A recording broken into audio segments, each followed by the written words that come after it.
आणि किंवा सगळं निरंतरवू श्रीपादद्रवो आपदा निरंतरवू. श्रीपाद वल्लभाने एका रजकावर कृपा केलेली आहे. तेही चरित्र श्रीपाद वल्लभांचं आलेलं आहे. महाराजांनी दिशास्त्रीमध्ये शेवटी हे चरित्र लिहिलेलं आहे. तो रजक त्याच्यावर कृपा झाली, तो मरेंच्या राजा झाला. मग त्याचं चरित्र सांगतानाच त्या प्रसंगाने रजकाचंही चरित्र सांगितलं. एक पर्यटाचं काम करणारा तो नदीवर वस्त्र धुण्याकरता आणखी जात होता. पूर्वी त्या ठिकाणी बरंच मोठं गाव असलं पाहिजे. आता तर अगदी एक मंदिर आहे, पुजारी मंडळी तिथंच राहतात, काही खोल्या बांधलेल्या आहेत बाहेर. विशेष गाव असं काही नाही. इथं काही शेती बिती करणारे लोक राहत आहेत. तर तो रजक आहे श्रीपाद वल्लभांच्या दर्शनाकरता राहू देत असे. महाराजांचा आश्रम जवळ झाडून काढावं, त्याचप्रमाणे दर्शन करावं, त्यांच्याजवळ बसावं, काय सांगतात कोणाला ते ऐकावं. उपदेश ते नव्हे तरी ऐकाव्या त्या गोष्टी म्हणतात. संतांच्या संगतीमध्ये काही प्रत्यक्ष वैयक्तिक उपदेश मिळालाच पाहिजे अशा आग्रहाची जरुरी नाहीये. कोणत्या द्वाराने कसं आणखी मार्गदर्शन करेल त्याचा काहीही नियम नाही. अवधूतांनी 24 गुरु केले. श्रद्धा भक्ती ज्याच्या मनामध्ये पूर्ण आहे असा जो अधिकारी साधक असेल त्या साधकाला कुठूनही मार्गदर्शन होऊ शकत. पंचमहाभूतापासूनही मला कळलं म्हणाले अवधूत सांगतात. त्याप्रमाणे हा वेळ नुसतं जाऊन बसायचा, तिथं लोक यायची मंडळी, त्यांना काही सांगायचं आणि त्याने ऐकायचं, असं याच आणखी चालू आहे. भक्ती निस्सीम भक्ती आहे. एका दिवशी तो नदीवर धुण्याकरता गेलेला आहे आणि तिथे एक राजा आलेला आहे. अनेक नावं आहेत, स्त्रियाही पुष्कळ बरोबर आहे, नोकर चाकर मंडळी आहे, वाद्य वाजत आहे. ते राजाचं ऐश्वर्य या पर्यटाच्या दृष्टीला पडलेलं आहे. म्हातारपण आतापर्यंत काही ऐश्वर्याची कल्पनाच नाही, काही नाही. काम करायचं, काय मिळेल तेवढ्यात उदरनिर्वाह करायचं. त्यामुळे ते राजाचं ऐश्वर्य पाहून आणि त्याच्या मनामध्ये वासना ही प्रगट झाली. काय राजा म्हणाले भाग्यवान आहे. महाराजांच्या दर्शनाकरता तो आलेला होता आणि दर्शन करता करता तो वाद्यनाद ऐकला, ते पाहिलं आणि ते विचार त्याच्या मनामध्ये आलेले. श्रीपाद वल्लभांनी विचारलं, काय रजका म्हणाले, काय विचार चाललेला आहे सभापदाचा? काही नाही महाराज, राजा भाग्यवान आहे असं वाटलं. किती सुख त्याला आहे, किती आहे ऐश्वर्य किती आहे. तर मला नको म्हणाला, मला हे मात्र नको असंही बोलला तो. पण मला त्या वासना कुठं जातात काय? अंतरंगात तो बाहेर प्रगटच होतो म्हणतात. तुकाराम महाराजांचं काय अभंग आहे, तुमची सेवा करावी, तुमच्या जवळ राहायला मिळावं, याशिवाय मला काहीही इच्छा नाही. श्रीपाद वल्लभ म्हणाले, बाबा मनामध्ये उत्पन्न झालेल्या वासना, त्या वासनांची तृप्ती झाल्याशिवाय आणि मोक्ष मार्ग हा सापडत नाही. मनाचा निरोध करणं हे आहे, कर्तव्य आहे म्हणाले. परंतु जर आपल्या वासनांची तृप्ती होत असेल तर ते आणखी विषय सुखाने तृप्त मनाला करायला हरकत नाही म्हणाले. तशाच जर वासना राहिल्या तर तत्वज्ञान झाल्यानंतर सुद्धा वासना क्षयाचा एक स्वतंत्र अभ्यास म्हणून करावा लागतो म्हणाले. तत्वज्ञान आहे, मीच ब्रह्मरूप आहे, असंग मी आहे, सर्वव्यापी मी आहे, आनंद स्वरूप मी आहे, हे सगळं कळलं. दुःख गेलं सगळं. परंतु मनामध्ये असणाऱ्या सगळ्याही वासनांचा क्षय होण्याकरता पुन्हा अभ्यास पाहिजे, मनोनाश करायला पाहिजे. म्हणजे समाधी अवस्था ही कायमची राहण्याकरता प्रयत्न केला पाहिजे. प्रयत्न केला तरी सुद्धा जर प्रारब्ध कर्म असेल प्रतिबंध, तर तो समाधी राहू शकत नाही. झोप घेण्याचं ठरवून जरी आम्ही निघालो तरी सुद्धा त्या प्रारब्ध कर्माने पुन्हा जागृती अवस्था येते जाऊन. आमच्या इच्छेप्रमाणे आम्ही झोप घेऊ शकत नाही. झोप मला मिळावी म्हणून कुंभकर्णाने मागून घेतलं होतं, वर मागितला होता, म्हणून तो 6 महिने निघत होता. इतकं आम्हाला शक्य नाही. मग समाधी अवस्था तर किती दूर आहे. तर ते मनोनाश निवृत्तिकमन करणं, स्थिरमन करणं, समाधी अवस्था ही सुद्धा कायमशी राहू शकत. पुन्हा पुन्हा समाधी तो आणखी उठल्याबरोबर वासना ज्या मनामध्ये उत्पन्न झालेल्या असतात किंवा होतात त्यांचाही क्षय करण्याचा अभ्यास केला पाहिजे. विचार हा विचार करूनच त्या वासनांचा क्षय करायचा. भगवंताच्या नामस्मरणाने चिंतनाने त्या वासनांचा क्षय करायचा. म्हणजे तो एक स्वतंत्र क्षय करावा लागतो. म्हणाले त्याशिवाय विधेय मुक्ती प्राप्त होत नाही, देह संबंध कायमचा सोडत नाही. म्हणून तुझ्या मनामध्ये ही वासना आहे म्हणाले. याकरता त्यांनी विचारलं तुला या जन्मात राजा व्हायचंय का पुढच्या जन्मात व्हायचंय म्हणा. तो म्हणाला महाराज मी आता म्हातारा झालेला आहे, या म्हातारा मनामध्ये राज्य मिळालं तरी काय उपयोग होणार आहे. म्हणजे तुझ्या मनात इच्छा आहे हे सिद्ध झालं, राज्य करायची जा म्हणाले, काय हरकत नाही. संतांचा महात्म्यांचा प्रसाद ईश्वराचा झालेला आहे, पण त्याची वासनाच त्याला आड आलेली आहे. भगवंतांचं सान्निध्य आहे, सेवा घडती आहे, पण ती सेवा मध्ये थांबली त्याची. त्याच्या वासनेत तो राजा झाला. राजा झाला हे चांगलं झालं का महाराजांची सेवा बंद झाली हे चांगलं झालं. हे कसं ठरवायचं आहे ते आपलं ठरवायचं नाही. जरी राजा झाला तरी काय हरकत आहे, राज्य सुख भोगावं आणि पुन्हा महाराजांची सेवा करावी, पुन्हा महाराजांचं स्मरण राहील. कशावरून राज्य सुखामध्ये मन आसक्त झाल्यानंतर देवाचं स्मरण कसं राहणार. म्हणून कुंतीनं देवाला मागितलेलं आहे विपद संतु शाश्वत तत्र तत्र जगद्गुरु. जास्ती सुखी करू नका भांडवला तुम्ही. राज्य मिळालेलं आहे, सगळं साम्राज्य मिळालं, सगळी सत्ता मिळाली, त्यामुळे अहंकार उत्पन्न होईल, आणखी तुम्हालाही विसरून जातील म्हणाले.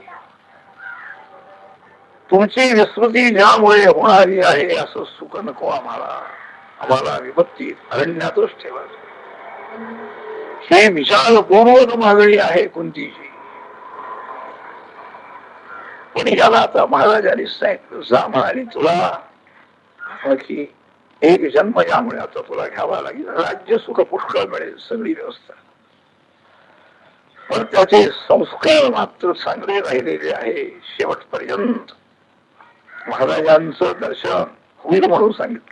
दर्शन होईल म्हणा आम्ही दुसरा अवतार घेणार आहोत, तुझं दर्शन होईल हेही आश्वासन त्याला दिलं. ते एक समाधान त्याला झालेलं आहे. आणि लगेच त्याचं छातीमध्ये दुखायला लागलं, त्याचं प्राण उत्क्रमण झालं. तो दुसरा जन्म म्हणजे भेदचा बादशाह झाला असं सांगितलं. ते चरित्र शेवटी सांगितलेलं आहे. भक्ती योगाच्या विभागामध्ये ते चरित्र घातलेलं आहे सुद्धा. याप्रमाणे श्रीपाद वल्लभ अदृश्य झाले. दुसरा संकल्प झाला त्यांचा, त्या स्त्रीला वर प्रदान केल्याप्रमाणे तिसरा आता मुलगा व्हायला पाहिजे ना. ह्या शरीराने आता कसा ती म्हणाली की महाराज माझ्या माझा जन्म काय पुढचं कुणी बघित नाही म्हणाले. पुढच्या जन्माचं मीच तुमच्या झाले, मलाच माता समजा, मी तुम्हाला पुत्र समजते सर राहूया म्हणाले. आपण म्हणजे सरळ बोलली ती, अगदी आकृतीवरती. म्हणून मग तिच्या मुलावरती कृपा केली, मुलाला घेऊन राहा म्हणाले. तर तर माता म्हणून आता हे होणार आहे, या जन्मात नाही, पुढच्या जन्मामध्ये. म्हणून तो संकल्प झाला आणि हे शरीर त्याने अदृश्य ठेवलेलं आहे. पण भगवान श्रीपाद वल्लभांचं चिंतन करणारे, उपासना करणारे जे असतील त्या अद्यापी आणखी त्यांचं दर्शन होत आहे. अदृश्य झाल्यानंतरची एक कथा सांगतायत सिद्ध.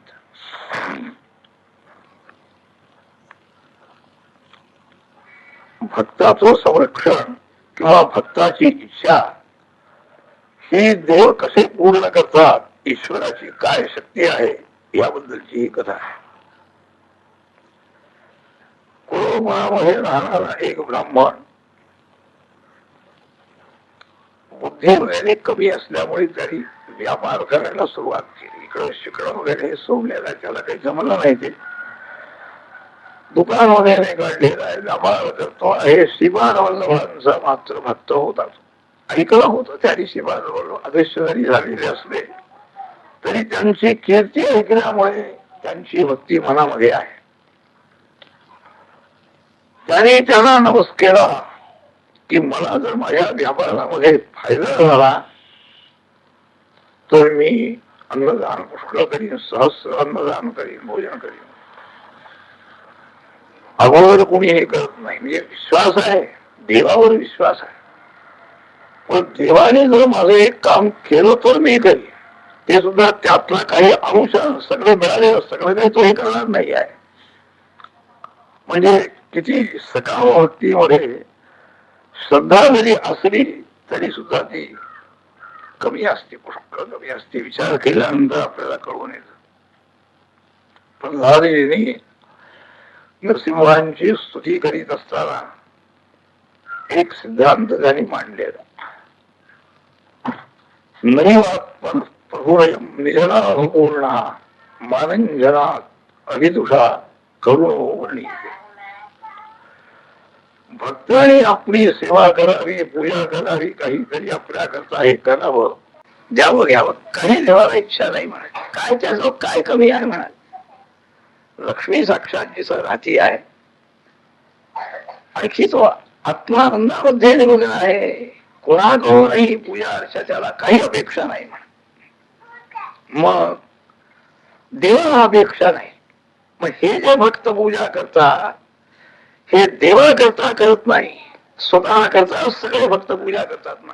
कोणी असो, मोठा असो, लहान असो. त्याने एक वेदांत सिद्धांत मांडलेला आहे. यज्ञ भगवते विदधीत मानम तच्च आत्मने प्रतिमुखस्य यथा मुखस्य. देवाला जर आपण दिलं तर आपल्याला मिळेल ही इच्छा हरण करून सगळे करतात म्हणाले. म्हणजे काय तर विश्वरूपी परमात्मा आहे. विश्व म्हणजे त्याचं प्रतिबिंब आहे. तर अर्शामध्ये जे प्रतिबिंब आहे तसं हे माझ्या प्रतिबिंब म्हणजे सगळे जीवात्मे, बुद्धीमध्ये असलेलं प्रतिबिंब म्हणजे सगळे जीवात्मे आहे. त्या प्रतिबिंबाला जर मिळायचं असेल तर अगोदर बिंबाला अर्पण करावं लागतं. रत्नाची माळ प्रतिबिंबाला पाहिजे असेल तर बिंबाच्या कंठामध्ये ते रत्नाची माळ घातल्यानंतर प्रतिबिंबाला ती सोळाची मिळते. त्याप्रमाणे सगळेही जी आपण ईश्वराचे प्रतिबिंब आहोत. ईश्वराला दिलं म्हणजे आपल्याला असते मिळेल, त्याशिवाय मिळणार नाही. ह्या इच्छेलाच सगळे पूजा करतात म्हणे. असा मोठा सिद्धांत मांडलाय. तेव्हा सकाम भक्तीमध्ये तर फारसे आहे. नंतर मी करीन अन्नदान म्हणतोय, अगोदर करीन. भक्ती आहे, निश्चय आहे, सगळं आहे, देव देणार आहे हा निश्चय आहे. परंतु अगोदर केलं म्हणून काय बिघडलं. अगोदर आमची शक्ती नाही आहे, आमच्याजवळ इतकं नाही, त्याला काही इतकंच लागतं असं नाही आहे. तर थोडं असलं तरी करायला हरकत नाही. अगोदर देवाची पूजा करून आणि नंतर प्रयत्न करायला काय हरकत. पण उलट आहे, प्रयत्नामध्ये यश आल्यानंतर देवाला करायचं स्वभाव आहे. मनुष्य बुद्धी स्वभाव पुष्कळ त्याला फायदा झालेला आहे. आणखी त्याप्रमाणे तो पुष्कळ पैसा घेतला बरोबर गुरुकुळामध्ये जायचं आहे. आणखी अन्न समर्पण करायचं, अन्नदान करायचंय. संकल्प आहे. काही चोराला ही बातमी समजली, यांनी असा असा नवस केलेला आहे, पैसा घेऊन हा निघालेला आहे. ती मंडळी त्याच्या बरोबर निघाली. आम्ही म्हणाले जात असतो खरोखराला यात्रेला वगैरे, तुमची गाठ पडली, परत जाऊया आपलं. आणि जाता जाता अरण्यामध्ये त्याला त्याने ठार मारलं आणि त्याच्याजवळचा पैसा घेऊन ते निघाले. त्याला काय भीती कशाची वाटणार? त्या भीती नाही म्हणावं तर लोक समक्ष मारत नाही. अरण्यामध्ये जाऊन का मारायचं? पैसा पाहिजे आहे ना. पण इथं कुणीही रक्षक नाही आहे. दिसणारा तो रक्षक असू शकतो, तो दिसेल बरोबर असेल तो रक्षक असू शकतो. इथं कोणीच नाही बरोबर. कोण आहे याचा समज? दिसणारा जवळ असणारा तरी रक्षक असतो का नाशक असतो हे आता समजून आलेलंच आहे आपल्याला. सशस्त्र रक्षक म्हणून असलेला तोच नाशक ठरला, म्हणजे रक्षक निराळाच आहे. मारून त्याने एक चोर मात्र तो काही त्यांच्याशी सहमत नव्हता, आला होता त्यांच्या बरोबर गुरुकुलाला जाण्याकरता. इतक्यात नवे भक्त प्रणश्यती, आता प्रणश्य होऊन गेला की भक्ताचा, तर तेव्हा आता पुन्हा जिवंत करायचं. अरे श्रीपाद बोलला, मला आगमन नको, अवक्करपद्म युगमे डमरू त्रिशूल हातामध्ये आहे, मध्यस्थ वाणी युगले आणि शंख चक्रवर्ती आहे. त्रिशूलाने त्या सगळ्या चोरांना त्यांनी मारलं. श्रीपाद वल्लभाने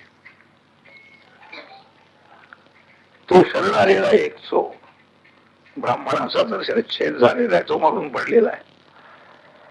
तो म्हणतो आहे, महाराज मी सहज आपलं यांच्या बरोबर यात्रेला जाण्याकरता म्हणून आलो, मला काही हे माहिती नाही. त्याला जीवदान मिळालं. आता मस्तक तुटलेलं आहे, मस्तक जोडायचं आहे आणि जिवंत करायचं आहे. ही दोन्ही कामं म्हणजे मनुष्याच्या शक्तीच्या बाहेरचीच आहे. त्याला आणखी बोलावलं त्या दुसऱ्या चोराला एका, ते मस्तक त्याला जोड म्हणाले. भस्म त्याला लावलेला आहे. आणखी आपल्या अमृतदृष्टीनं पाहिल्याबरोबर ते मस्तकही जोडलं गेलं, त्याला जीवही मिळालेला आहे. शरीर अगोदर तयार करायला पाहिजे ना. स्थूल शरीर चांगलं असेल तर त्याच्यामध्ये सूक्ष्म शरीर हे प्रवेश करून आणखी कार्य करू शकतं. जीवन म्हणजे आहे, सूक्ष्म शरीरामुळे जीवन आहे. तेही बाहेर निघून गेलेलं आहे. ते सूक्ष्म शरीर हे पुन्हा तिथं आणून गेलेलं आहे. नाही तर दुसराच कोणी जीवात्मा तिचा आला नाही. कार्य व्हायचं म्हणजे ते ज्ञानपूर्वक सर्वज्ञ ईश्वर आहे हे यावरूनच सिद्ध होतं ना. तो गेलेला जीवात्माच पुन्हा त्या देहात आलेला आहे. सावध झाला, उठून बसला, सूर्योदय झालेला होता आणि सगळे चोर मरून पडलेले आहे. होता एक जिवंत चोर. काय झालं उभा, कुणी मारलं? श्रीपाद वल्लभ असे एक साधू आले होते, म्हणाले त्याने त्रिशूलाने सगळ्या चोरांना मारून टाकलं आणि तो जिवंत केलं म्हणाले. हे दोन्ही त्याला त्या चोराने पाहिलेलं आहे. याला फक्त चोराला मारलं, त्यांची पैसच पडली होती, चोराला मारलं एवढं याला दिसलं, पण स्वतःला जिवंत केलं याला कसं करणार हे त्या चोराने सांगितलं. तुझाही शिरच्छेद झाला होता, तुलाही जिवंत केलं आणि या चोराला मारलेला आहे. काय म्हणाले देवा, चोराला तुम्ही दर्शन दिलं आणि मला दर्शन नाही आहे. वाईट वाटलं त्याला. द्रव्य वगैरे घेऊन गेलेला आहे. पुष्कळ मोठी समाराधना केली. 4000 सहस्राचा संकल्प होता, पण 4000 मंडळींचं भोजन वगैरे झालं, अन्नदान केलेलं आहे. भक्तांनी केलेला संकल्प आता याला मृत्यू आला, पुढच्या जन्माचा अन्नदान करेल काय हरकत नाही. आत्मा काही मरत नाही. देह गेला तरी दुसरा देह झाला, फार तर दुसरा मनुष्याचा देह याला देता येईल अशी व्यवस्था नाही. देवाला काय तसं करता आलं असते. दुसरा मनुष्याचा देह दिला तर त्या जन्मात करे नाही. त्याने संकल्प काय पुढच्या जन्मात अन्नदान करायचा संकल्प केलाय. फायदा तेव्हा या जन्मात झालेला आहे आणि याचं फळ या जन्मातच त्याला आणखी दान करायचंय ना. म्हणजे सत्कर्म करण्याची जी बुद्धी भक्ताची आहे, तो संकल्प आहे, तो त्याच जन्मात पूर्ण झाला पाहिजे आणि ती पूर्ण करण्याची शक्ती ईश्वराजवळ आहे. त्या जन्मात पूर्ण करू देणार नाही म्हणून चोर आलेले आहे. मारलं सुद्धा त्याने, पण त्या चोरांचा नाश करून पुन्हा त्याला जिवंत करून त्याच्याकडून ते कर्म करेल. म्हणून ईश्वराकरता जर संकल्प केला, सकाम असो निष्काम असो, त्या संकल्पाची सिद्धी ही अशीही होणं शक्य आहे. पुढं पाहता येईल फळ वगैरे असं काही नाहीये. कर्माचं फळ हे त्याच्या दृष्टाने ज्याला मिळालं त्याचा नाश व्हायचा होता तो झाला. परंतु स्वतंत्र ईश्वर कृपेचंही स्वतंत्र फल आहे. त्या कृपेचंही सामर्थ्य आहे हे या ठिकाणी दिसून आलेलं आहे. हा देह असेपर्यंत प्रारब्ध त्याच्याजवळ बरोबर आहे. प्रारब्धाने फळ दिलेलं आहे. पुढं आता त्याला दुसऱ्या जन्मातून यायचं आहे. ते प्रारब्ध केव्हा सुरू होईल तेव्हा होईल. हे जे मध्ये फळ मिळालेलं आहे हे काही कर्माचं फळ म्हणता येणार नाही आहे. त्याने संकल्प केलेला आहे पूर्वी, तो संकल्प त्याचा पूर्ण झाला पाहिजे ही चळवळ त्याला होतीच आहे. म्हणून तो सर्व घेऊन निघालेला आहे. अर्थात हे कर्म प्रारब्धाने झाले, ईश्वराची कृपा झाली, प्रारब्धाने झाली असं काही काही लोक म्हणतात. नाही आहे. ईश्वराची कृपा ही स्वतंत्र आहे. ईश्वराच्या कृपेचं फळ हे प्रारब्धाने मिळालं असं समजून उपयोग नाही आहे. कर्मालाच प्राधान्य येईल. तर याला मिळालेलं फळ याचा देह पाच झाल्यानंतर याचं प्रारब्ध देहापुरचं आहे, ते संपलेलं आहे. आत्ता ह्याला पुन्हा जिवंत होणं, पुन्हा तेच शरीर त्याला मिळणं आणि तेच वासना त्याची कायम राहणं आणि त्याने मिळवलेलं तेच द्रव्य त्या द्रव्य असा त्याने योग करणं, हे कार्य म्हणजे ईश्वराच्या इच्छेनं घडून आलेलं आहे. म्हणून कर्तुम अकर्तुम अन्यथा कर्तुम सामर्थ्य ईश्वरासो आणखी मानलेलं आहे. शास्त्रकारांनीही मानलेलं आहे. ईश्वराला सुद्धा आपल्या अनंत शक्तीची कल्पना नाही असंही म्हणतो. यदि बा अंग वेद नवेद वेदामध्ये सुद्धा वर्णन. आपली मायाशक्ती किंवा आपलं सामर्थ्य किती आहे त्याला तरी कळतं की नाही कोणाला ठोक म्हणाले. याचा अर्थ म्हणजे ईश्वराला अज्ञान आहे असं अर्थ नाही. ती इतकी अनंत शक्ती आहे की आपली शक्ती अनंत आहे एवढंच त्याला माहिती आहे. किती आहे काय आहे पुष्कळ वाटेल ती शक्ती आहे. म्हणून याच्यावरती काही चिकित्सक लोक असं सांगतात, पण याचं उत्तर इथं देता येत नाही. प्रारब्धाने ज्याला फळ मिळालेलं नाही तो जिवंत प्रारब्धाने झाला नाही. देह गेला म्हणजे प्रारब्ध संपलेला आहे त्याच. त्याच्या केवळ भक्तीचं फल त्याला मिळालेलं आहे आणि ते ईश्वराने. आता दुसऱ्या अवताराची कथा सिद्ध सांगणार आहेत. आता विदर्भ प्रांतामध्ये करंजा नावाचं एक गाव आहे, अद्यापही आहे. झाडाचा करंजा त्याला म्हणतात. ते कोणी मोठा व्यापार तिचा होता म्हणाली. कस्तुरी केशराचे सुद्धा उंटा म्हणून ते यायचे म्हणा कस्तुरी असं सांगतात लोक. त्या ठिकाणी महाराजांचं स्थान वसुदेवानंद सरस्वती महाराज तिथं गेले होते. त्याने तो वाडा वगैरे पाहून इथं हे स्थान जन्मभूमी असावी त्याने सांगितलं. महाराजांचे शिष्य ब्रह्मानंद तीर्थ यांनी मग सगळी योजना करून तिथं मंदिर बांधलेलं आहे. सगळी व्यवस्था करून दिलेली आहे, कायमची आपली खर्चाची व्यवस्था, आणि तिचं कार्य चाललेलं आहे. आता तिचं सध्या उत्सव सुरू आहे. पौष शुद्ध द्वितीया परवा गुरुवारी आणि महाराजांची जयंती झाली. त्या द्वितीयेपासून माघ मध्य प्रतिपदेला महाराज कर्दळी वनामध्ये निघून गेले. तो जवळजवळ 1.5 महिना हा उत्सव तिथं सारखा सुरू असतो. रोज महापूजा आहे, रुद्र आहे, रोज कीर्तन आहे, प्रवचन आहे, पुराण आहे, चालू आहे, काही याग वगैरे आहे. 1.5 महिना ते लोक रस्ते विश्वस्त लोक उत्सव चाललेला आहे अखंड काय. त्या गावामध्ये कुरुकुळामध्ये राणाजीजी ही स्त्री होती, जिचा पुत्र पूर्वी मूर्ख होता आणि तो श्रीपादवल्लभांच्या कृपेनं ज्ञानी झालेला आहे.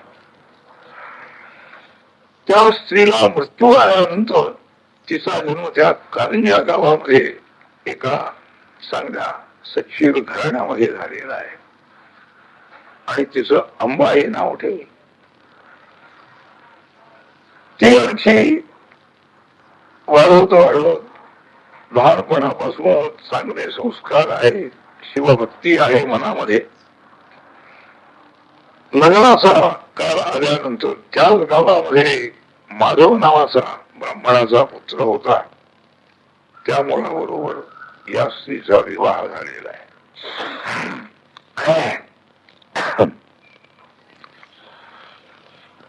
तोही ब्राह्मण शिवभक्त मोठा श्रीपदोषभ त्यांच्याही घरामध्ये करत होते. ही स्त्री पूर्वीच्या संस्काराप्रमाणे शिवभक्ती करते आहे, श्रीपदोषभच करते आहे, हे चालू झालं. पूर्वाभ्यासेन तेनैव ह्रियते शवशोऽपि सहा. हे पूर्वीचा जन्म आहे, पूर्वीच्या काही वासना आहे, पूर्वीचे संस्कार आहेत, हे मान्य करावं लागतं. यावरून त्या गावात त्या मुलीबरोबर पुष्कळ आलेल्या मुली असतील, त्या कुठं शिवभक्त झाल्या नाहीत. हीच तेवढी का झाली, याच काय उत्तर द्यायचं. घरात सगळे करतात म्हणून ती करत असेल, हे काही बरोबर जमत नाही. तिला पटलं पाहिजे, स्वभाव कसा पाहिजे, तो स्वभाव बनलेला आहे, पूर्वीपासून बनत आलेला आहे. म्हणून पूर्वीचे संस्कार, पूर्वीचा जन्म आहे, तसाच या वेळेलाही कार्य चाललेलं आहे. ईश्वराची योजना आहे, पूर्वीच्या अभ्यासाप्रमाणे तो वागतो. याचा अर्थ जीव स्वतंत्र आहे असं नाही आहे. ईश्वराची कृपा पाहिजे, त्याशिवाय पुन्हा तसा जन्म मिळेल तेव्हा मिळेल. मिळाल्यानंतर ते पूर्वीच्या संस्काराप्रमाणे होईल. ते संस्कारही चांगले दृढ झालेले असले पाहिजे, तर होईल. ही जर ईश्वराची इच्छा आहे ना, ईश्वरानेच तुला वर दिलेलं आहे, मी तुझा आणखी पुत्र होणार आहे, म्हणून दुसराही जन्म चांगलाच झालेला आहे आणि तिची शिवभक्ती चालू झालेली आहे. पुन्हा आणखी असे दोघे, ती गर्भिणी झालेली आहे. भगवान श्रीपादवल्लभ तिच्या उदरामध्ये आलेले आहे. दुसऱ्या रूपाला धारण करणार आहे.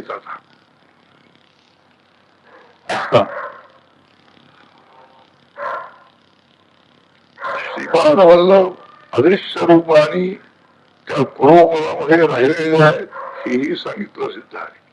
आणि आता दुसरं स्वरूप धारण करणार, अदृश्य रूपाने राहिलेले आहेत. याचं विवरण करताना महाराजांनी खाली टीकेमध्ये एक विषय मांडलेला आहे. वेदयज्ञ तपो याग प्रतिष्ठ फलसोधिकम श्रीबालाधिष्ठानवासीनाम फलम लभे, हा एक सिद्धांत मांडलाय. वेदाचं फल अध्ययन वगैरे करीत राहिलं म्हणजे वेदाचंही फल सांगितलेलं आहे, दानाचंही फल आहे, यज्ञाचंही फल आहे, तपासही फल आहे. परंतु ज्या ठिकाणी श्रीपादवल्लभ राहिलेले आहे, भगवंताचा ज्या ठिकाणी वास आहे, त्या स्थानामध्ये राहून जर काही वेदाध्ययन यज्ञ तप वगैरे दान केलं तर जास्त फळ मिळतं म्हणतात आणि लवकर मिळतं, असं एक मुद्दाम सांग. त्या स्थानामध्ये आणि सत्कर्म होणं, पुण्यक्षेत्र जे आहे तिथं राहून पुण्यकर्म होणं, याचं जास्ती फळ आणि लवकर फळ मिळतं. श्रीपाद वल्लभ स्थानामध्ये राहिल्यामुळे फळ मिळतं. तर श्रीपाद वल्लभांनाही शरीर आहे, ते राहिले म्हणजे शरीरच आहे त्यांचं. आम्हालाही शरीर आहे, त्यांनाही शरीर आहे. मग त्यांच्यामध्ये आणि आमच्यामध्ये काय आहे? पंचभूतापासून उत्पन्न झालेलं शरीर आम्हाला जसं आहे त्यांनाही आहे. मग ते त्या स्थानामध्ये राहिल्यामुळे त्या स्थानाचं इतकं महत्व का की त्या स्थानात राहून जर काही नामस्मरण म्हणा, काही अनुष्ठान घडलं तर जास्ती फळ मिळत. त्याचं कारण काय? तर त्याबद्दल एक खुलासा मुद्दाम केलेला आहे. आपले विदर्भ प्रांताचे गुलाबराव महाराज यांनी सुद्धा असा सिद्धांत मांडलेला आहे. ईश्वराचं जे रूप आहे, भगवान गोपाल कृष्ण सगळ्यांना दिसतायत म्हणाले. आमच्यासारखेच त्यांनाही हात पाय सगळं बोलतात, चालतात. पण त्यांचं शरीर हे पंचभौतिक नाही आहे, कर्मनिर्मित नाही आहे, शुद्ध चैतन्य खरं स्वरूप आहे म्हणतात. शुद्ध हे आत्मचैतन्य परमात्मा चैतन्यच ते त्या स्वरूपाने आणखी दिसत आहे म्हणाले. एवढंच काय पंचभौतिक शरीराचा संबंध अशुद्ध शरीर नाही ते. त्याचप्रमाणे हाही सिद्धांत चैतन्य लीला विग्रह आहे. श्रीपाद वल्लभांचं शरीर म्हणजे चैतन्य लीला आहे, चैतन्य विग्रह आहे, अत्यंत शुद्ध ते आहे. त्यामुळे आपलं शरीर आणि त्यांचं शरीर जरी दिसलं समान तरी पुष्कळ अंतर आहे. ते ज्या ठिकाणी राहतात त्या स्थानाचंही महत्व अशा प्रकारचं वाढतं म्हणा. इतर ठिकाणी काही सत्कर्म करणं, नामस्मरण करणं, ध्यान करणं याच्यामध्ये कितीतरी प्रतिबंध येण्याचा संभव आहे म्हणाले. कर्म आपली पुष्कळ अनेक प्रकारची जन्माची कर्म असते. त्या कर्मामुळे आपला साधनाभ्यास हा अखंड प्रतिबंध रहित चालू शकत नाही. अनेक विघ्न उत्पन्न अशा आणखी ईश्वराचं जे स्थान असेल त्या स्थानात राहण्याचं जर भाग्य मिळालं तर त्या स्थानामध्ये राहून प्रतिबंध जरी आले तरी त्या ईश्वराच्या कृपेला दूर होतात म्हणाले. आणि निर्विघ्न मनाने आपला अभ्यास हा व्यवस्थित चालू राहतो आणि तो अभ्यास त्याच्यामध्ये आणखी जास्तीत जास्ती उन्नती होऊन साक्षात्काराची योग्यता आपल्याला प्राप्त होते. म्हणून मोठे मोठे आणखी संत महात्मे नरसोबाच्या वाडीला येऊन राहत होते. मौनी स्वामी म्हणून एक मोठे अधिकारी जीवनमुक्त महात्मेच राहिले शेवटपर्यंत. सद्गुरु वासुदेवानंद सरस्वती महाराज तिथे येऊन राहत होते. याच कारण असं आहे की आमच्या घरात, कारण नेहमी त्यांनी सांगितलेलं आहे, संध्या घरात करण्यापेक्षा बाहेर नदी तीरावर संध्या केली तरी जास्ती पुण्य आहे म्हणाले. असं त्याचं एक एक महत्व सांगितलं त्यांनी. तर काही चित्ताला व्यग्रता उत्पन्न करणारे प्रसंग आपल्या एकंदर आपण इथं राहतो तिथं होणं शक्य आहे.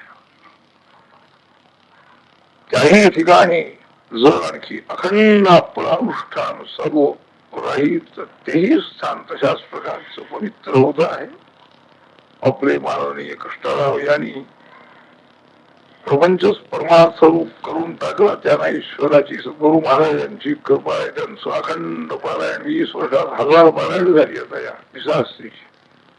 श्रीपाद वल्लभ इथे येऊनच राहिलेले आहे त्यांच्या घरात, त्यांचं हे स्थान झालेलं आहे. पण अशी फार वेदना आहे. म्हणून त्या ईश्वर स्थानामध्ये ज्याला राहता येत आहे राहावं तिचा प्रयत्न करावा. त्या ठिकाणी आणखी प्रतिबंध सगळे दूर होतात. हे त्या स्थानाचं महात्म्य आहे. बाहेरच्या गोष्टीकडे लक्ष देऊन काही उपयोग नाही आहे. साधकांनी आपल्या साधनाकडेच पक्ष लक्ष देऊन राहिलं पाहिजे. ईश्वराबद्दल कृपा होण्याबद्दल तळमळ अंतःकरणामध्ये वाढत राहिली पाहिजे. लोकांचा काही उपसर्ग झाला तरी त्याचे क्षेत्र राहिलं पाहिजे. आणि आपलं साधना खंड जर चालू ठेवलं तर ईश्वराच्या कृपेनं तो साधनाभ्यास दृढ होत जातो. साक्षात्कार, मुक्ती, मोक्ष, ज्ञान वगैरे सर्व प्राप्त होत. म्हणून श्रीपाद वल्लभ या ठिकाणी राहिले, तिथं राहावं आणखी अनुष्ठान करावं हा एक मार्ग सांगितला. जरी तसं झालं नाही तरी कुठेही राहून त्यांचं स्मरण करून जर आपण केलं तरी तिथेही श्रीपाद वल्लभ कृपा करता, हेही शेवटी त्यांनी सांगितलेलं आहे. तर आता ही त्यांची माताचा तर होणार आहे, किती पुण्य असेल. श्री प्रदोषवृत्तीनं हा जन्म गेलं, पण श्रीपाद वल्लभांनाच शंकर समजून केलेला आहे.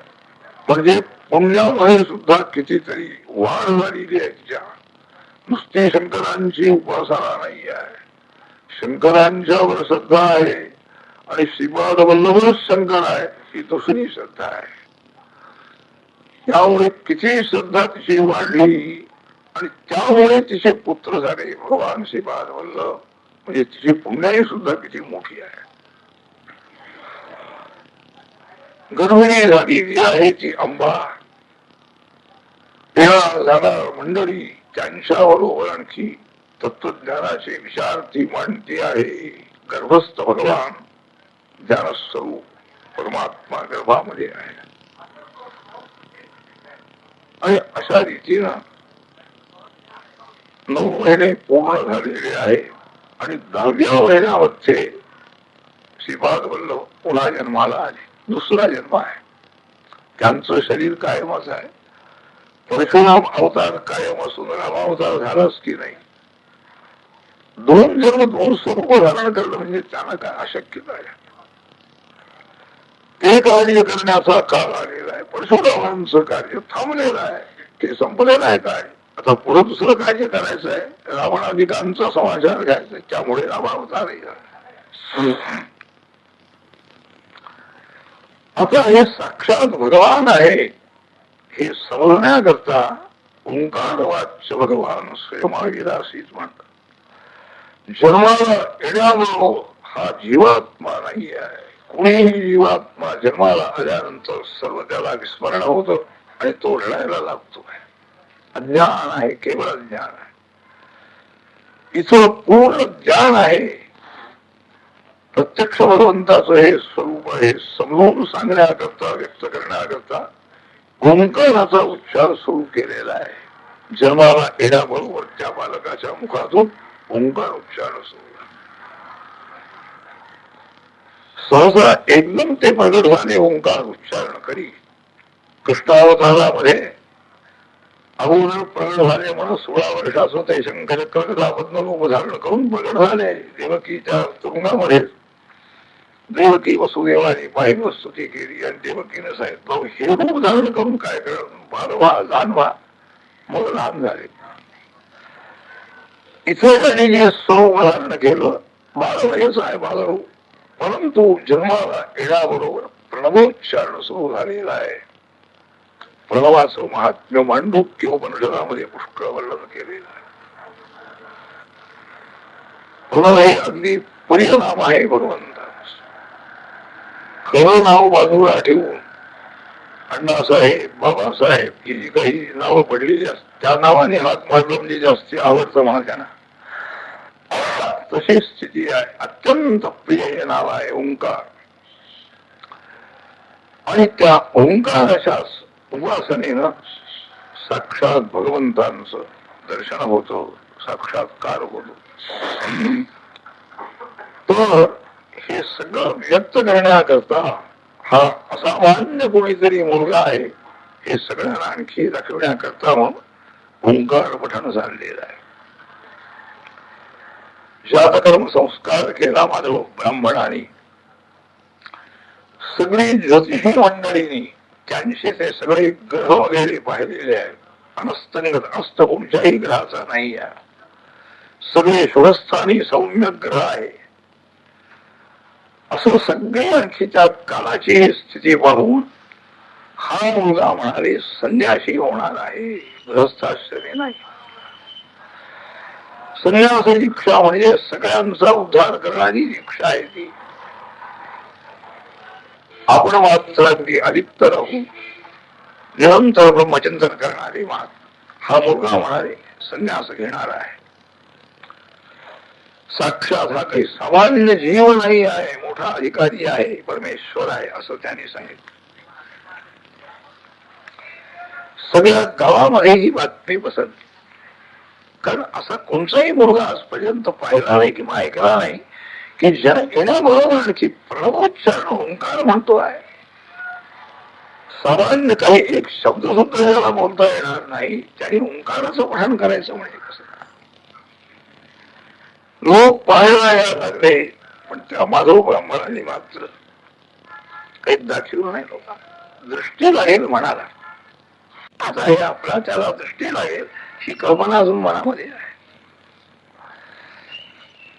तिथं देवकी वसुदेवाला अगोदर कल्पना तरी आलेली होती. अथवा अवतार भगवान श्रीकृष्ण घेणार आहे. ब्रह्मादिक देवानी येऊन स्तुती केली. गर्भामध्ये असताना देवानी ब्रह्मदेवानीच्या देवकीला सांगितलं तू काही घाबरू नको, हा साक्षात भगवान विष्णू तुझ्या.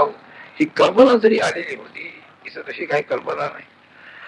पण जो मुलगा जन्माला आल्याबरोबर ओंकार पठण करतोय तो सामान्य जीव कसा असू शकेल ही काही कल्पना आली नाही, कुणालाही नाही.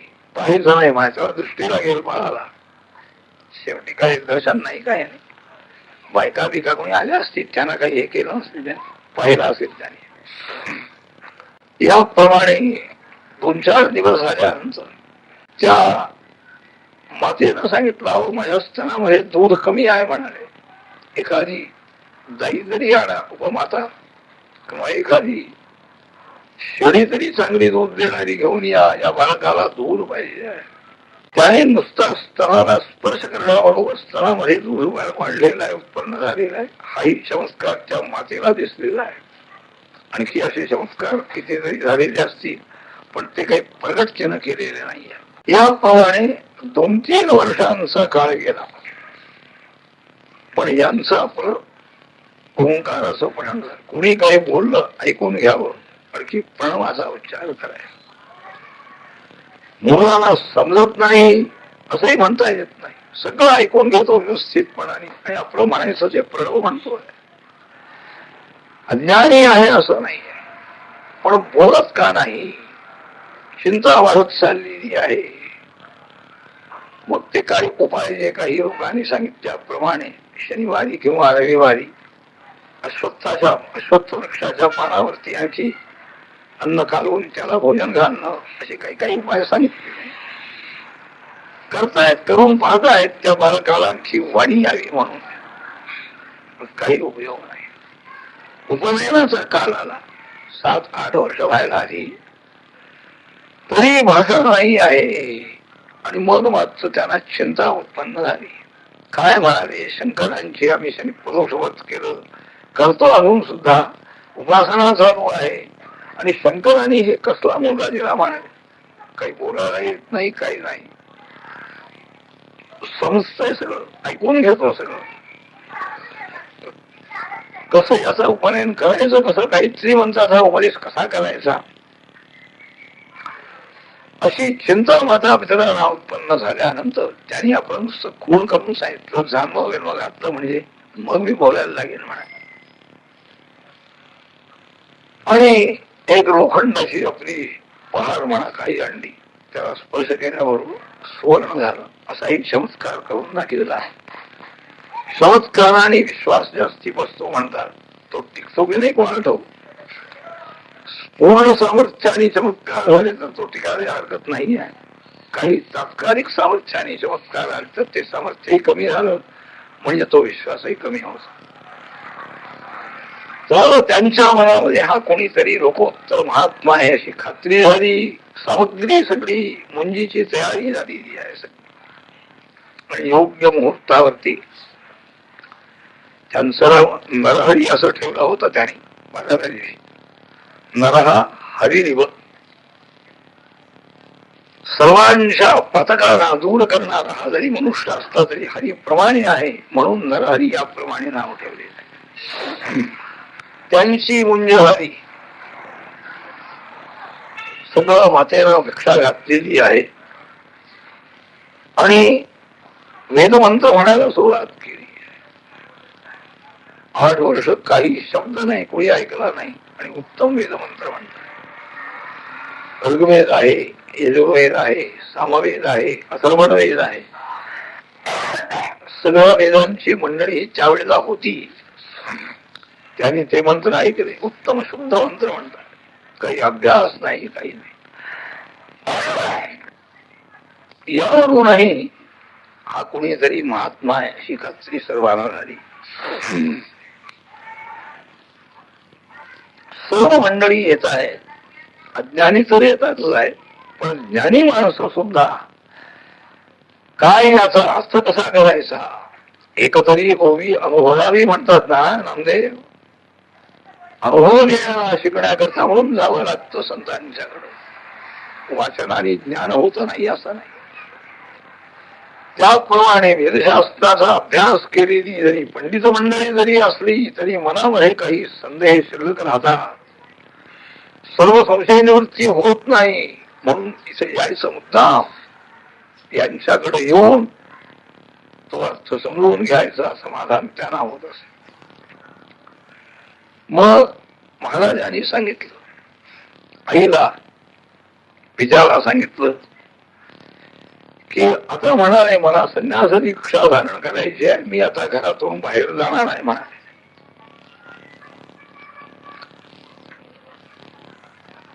त्यांनी सांगितलं, आईनं सांगितलं विशेषतः.